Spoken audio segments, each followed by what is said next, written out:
বিএনপির জনাব সালাউদ্দিন আহমেদ আমাদের আইনমন্ত্রী যিনি রয়েছেন উপদেষ্টা আসিফ নজরুল স্যারকে একটা চিঠি দিয়েছেন, আপনাকে রাষ্ট্র হলো নিজেদের গোপন প্রেমের কারখানা বানাবেন না।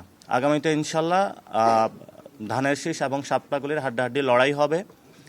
আমরা একটি স্বাধীন ইসি প্রতিষ্ঠার জন্য দীর্ঘদিন লড়াই করে যাচ্ছি। এর মধ্যেই আপনারা জেনেছেন যে ইসির যে তালিকা লিস্টগুলো রয়েছে, যে প্রতীকগুলো নির্ধারণ করে থাকে তারা, সেটা সংশোধনের জন্য আমরা ফাইট করে যাচ্ছি। এখানে অযাচিত কিছু প্রতীক তারা আগে অ্যানলিস্ট করেছিল, ইতিমধ্যেই তারা বেগুন, খাটকলা এগুলো বাদ দিয়েছে এবং নতুন কিছু প্রতীক তারা অন্তর্ভুক্ত করেছে।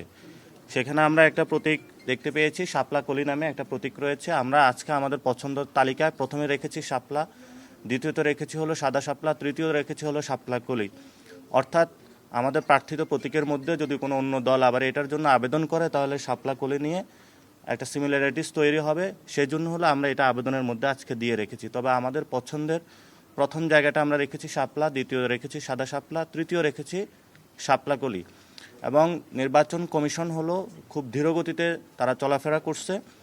আমাদের অনেক আগে আমরা অ্যাপ্লাই করেছিলাম, এই পর্যন্ত এটাকে তারা কোনো সমাধান করতে পারে নাই। তো আমরা তাদের কাছে আহ্বান জানিয়েছিলাম দ্রুত গতিতে এই বিষয়ে সমাধান করে। আমরা ইলেকশনের দামাডল অলরেডি বাংলাদেশে শুরু হয়েছে। আমরা ইলেকশনের ফেজের মধ্যে যেতে চাই এবং ফেব্রুয়ারি ইলেকশনটা যাতে সুন্দরভাবে বাস্তবায়ন হয় আমরা অংশগ্রহণ করতে চাই। সেই জায়গাতে জাতীয় যে স্বার্থ রয়েছে, ওভারঅল রাজনীতির যে পরিস্থিতি রয়েছে দেশবাসীর মধ্যে, আমরা শাপলা কলি নিয়েও কিছু পজিটিভ সাড়া পেয়েছি এবং এটা শাপলায় ছিল, শাপলার চেয়ে আরও এক ধাপ এগিয়ে হলো শাপলা কলিও এসেছে, অর্থাৎ শাপলাও আছে কলিও আছে।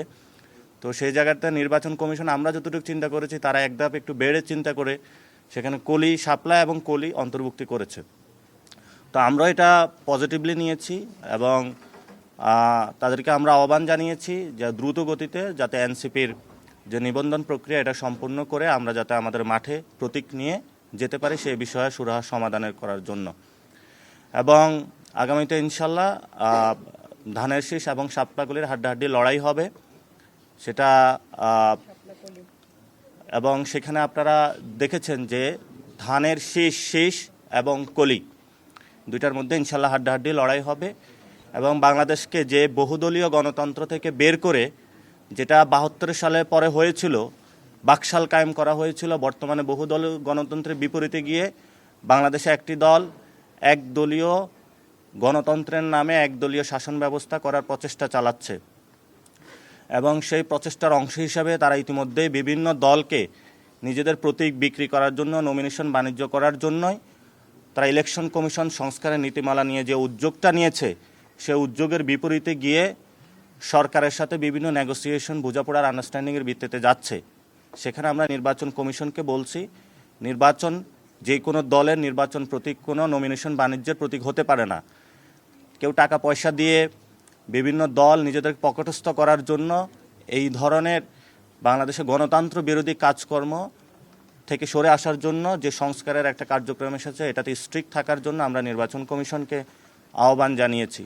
ইতিমধ্যে আপনারা শুনেছেন বিএনপির জনাব সালাউদ্দিন আহমেদ আমাদের আইনমন্ত্রী যিনি রয়েছেন উপদেষ্টা আসিফ নজরুল স্যারকে একটা চিঠি দিয়েছেন।